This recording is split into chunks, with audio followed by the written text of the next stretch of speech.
ওহ, কি জ্বালা! এবার আমি কি খাবো? এই নদীতে তো থাকা আমার জন্য বেকার হয়ে যাচ্ছে। এই নদীর পানিও প্রচন্ড গরম। এখানে যে আমি থাকতেই পারছি না।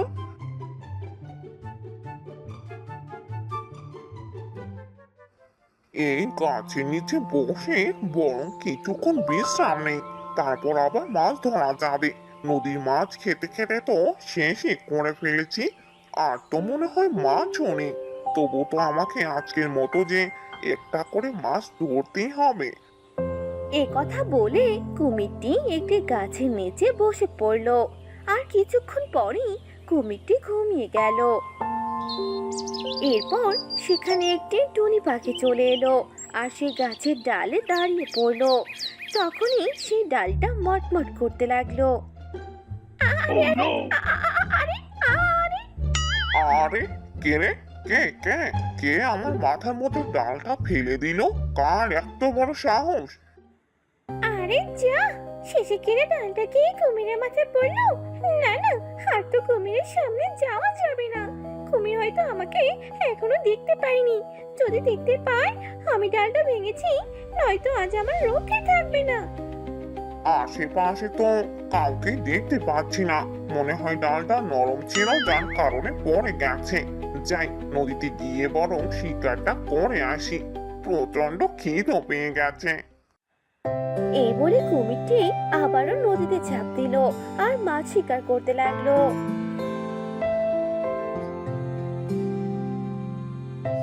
অনেকদিন তো হয়ে গেল, ঠিক মতো শিকার করতে পারছি না, আর পেট ভরে খেতেও পারছি না। দেখে আসি তো হাতি দাদা কি খাচ্ছে। তার কাছে গিয়ে বরং কিছু খাবার চেয়ে নেই। এ কথা বলে যখন শিয়াল হাতির গুহার দিকে যাচ্ছিল, তখন দেখতে পেল একটি ঝোপঝাড়ের মধ্যে মুরগি খাবার খাচ্ছে আর ঝোপঝাড়গুলো নড়াচড়া করছে।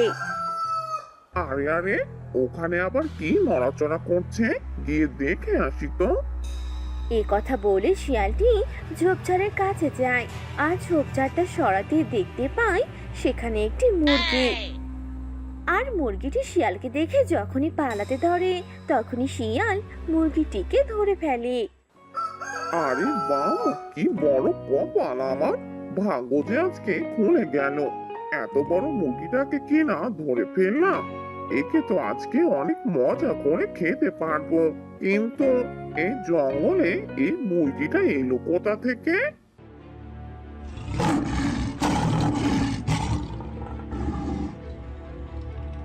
আরে, মনে তো হচ্ছে এদিকে বাঘ মামা আসছে।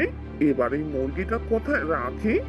আমি বরং কামড় দিয়ে মুরগিটার ঘাড়টা মোটকে দিই। নয়তো বাঘ আসাতে যদি মুরগিটা চিৎকার করে ওঠে।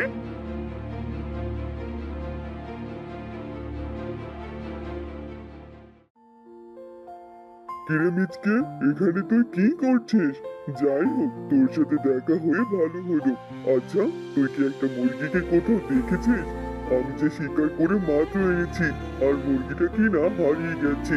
তুই কি মুরগিটা কোথাও দেখেছিস নাকি রে? দেখলে আমাকে বলতো, আমার যে প্রচন্ড খিদে পেয়ে গেছে। আরে না না বাঘ মামা, কি যে বলো না! আমি তো মাত্র এই রাস্তা দিয়ে আসলাম। আর একটু দূরে যাও, তাহলেই হয়তো মুরগিটাকে দেখতে পারবে। আর আমি যদি দেখতে পাই, তাহলে তোমাকে অবশ্যই জানিয়ে দেব। হ্যাঁ হ্যাঁ, ঠিক আছে, তুই ঠিকই বলেছিস। ঠিক আছে, তুই তোর মতো কাজ কর, আমি ওদিকে গিয়ে খুঁজে আসছি।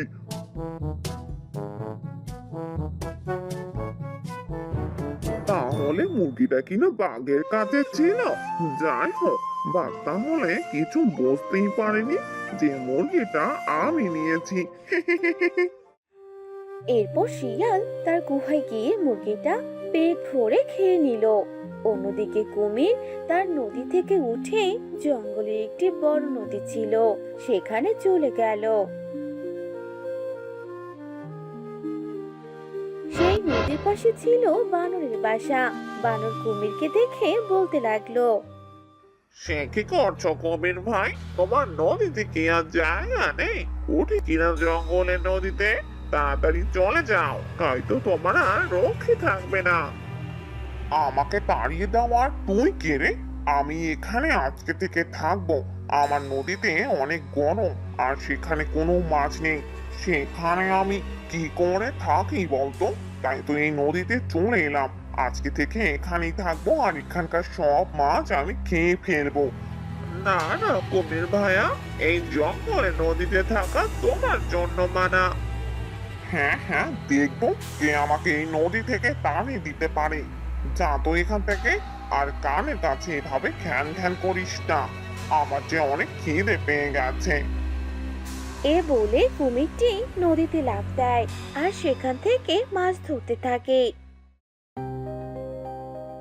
এরপর বানরটি জঙ্গলে সবার কাছে যায় আর সবার কাছে গিয়ে কুমিরের ব্যাপারে বলতে থাকে। মহা বিপদ ঘটিয়েছে কুমির ভাইয়া। আমাদের নদীতে করছে কিনা বড্ড হানা পানা। মাছগুলো ধরে সে করছে খাই খাই। বাধা দিয়েছে বলে রেগে হাই ফাই। সবাই মিলে সাহায্য করো, পরে জলগুলো নষ্ট হলে আমরা সবাই জল খাবো কি করে? ব্যাপারখানা ঠিক বুঝতে পারলাম না, এ বানরটা কি সব বলছে। বাঘ মামা, তুমি বুঝতেও পারবে না। মনে হচ্ছে সকাল থেকে না খেয়ে আছো, এর জন্যই এমন হয়েছে। বানর এ কথাই বললো যে আমাদের জঙ্গলে যে বড় নদীটা আছে সেখানে কুমির আশ্রয় নিয়েছে, আর সেখানকার সবগুলো মাছ খেয়ে ফেলছে। বানর যখন তাকে নিষেধ করতে গিয়েছে, তখন সে কুমির তাকে রাগ দেখিয়েছে। বুঝতে পারলে তো এবার? সে কি রে, এবার কি হবে? ওই নদীর জল তো আমরা সবাই খেয়ে বেঁচে থাকি, আর সেই জল কিনা কুমিরটা নষ্ট করে ফেলছে। তাহলে আমরা কি খাবো? সেটাই তো ভাববার বিষয়। এবার ওই কুমিরকে যে ওই নদী থেকেই তাড়াতে হবে। কিন্তু কুমির তো সহজে রাজি হওয়ার বান্দা নয়। তবে এবার কি করব? মনে হচ্ছে কোনো চালাকি সাহায্য নিতে হবে, আর ওই কুমিরকে ওই নদী থেকে উঠিয়ে দিতে হবে। চালাকে? এখন আবার কে চালাকি করবে? আমার মাথায় তো কিছুই আসছে না। আমি তো সাঁতারও জানি না যে নদীতে নামে কুমিরকে নদী থেকেই উঠিয়ে দেব। কুমিরকে তাড়াতে হলে নদীতে নামতে হবে না। নদীতে না নেমেই কুমিরকে যে নদী থেকে তাড়ানো যাবে। আমার মাথায় একটা বুদ্ধি এসেছে। চলো আমরা সবাই মিলে কুমিরের কাছে যাই। এরপর তারা সবাই একসাথে মিলে কুমিরের কাছে যায় আর সেখানে পৌঁছে দেখতে পায় কুমির সেখানে মাছ ধরছে আর বড় বড় মাছগুলো নিয়ে খাচ্ছে। কুমির দাদা, আরে ও কুমির দাদা, তাড়াতাড়ি এদিকে এসো তো। আরে আরে মিচকে, কি হলো কি?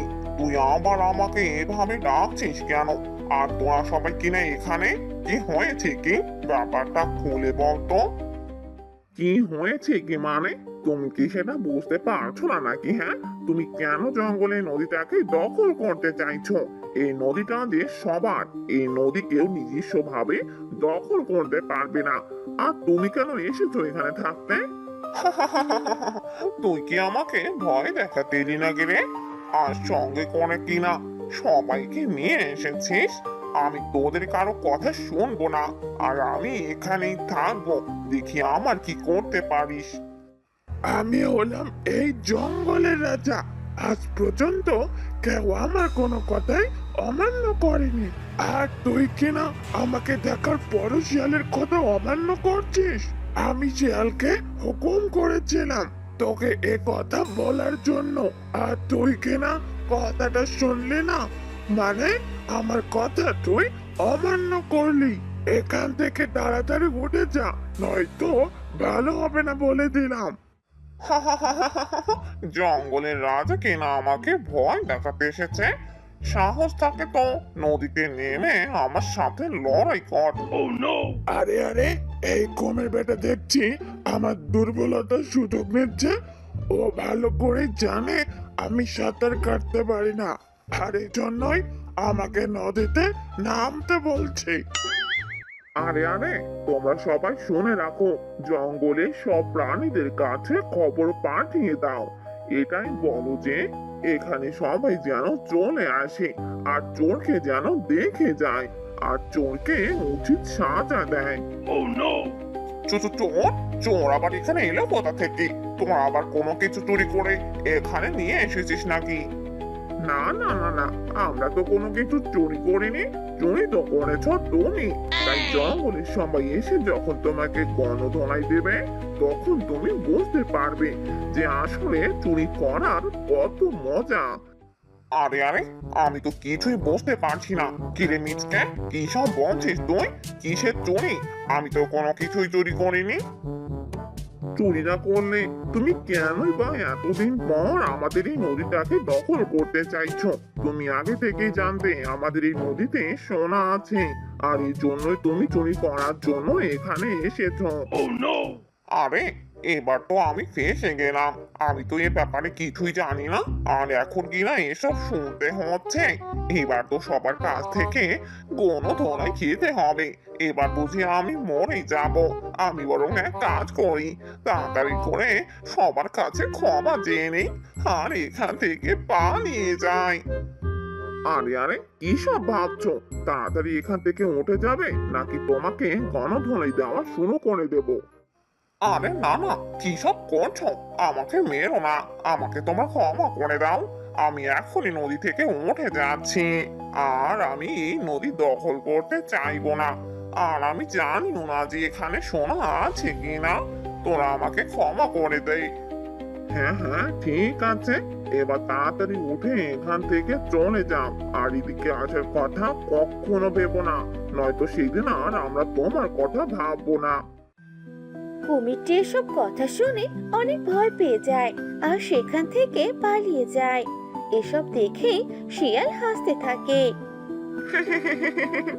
আরে আর দেখলি তো কুমিরকে কি করে বোকা বানালাম। এসব কথা না বলে কি আর কুমির এখান থেকে চলে যেত? চালাকি না করলে কি আর জঙ্গলে থাকা যায়? হ্যালো বন্ধুরা, আমাদের গল্পটি আপনাদের কেমন লাগলো তা অবশ্যই কমেন্ট করে জানাতে ভুলবেন না। এমন আরো মজার মজার গল্প দেখতে চ্যানেলটি সাবস্ক্রাইব করে সাথে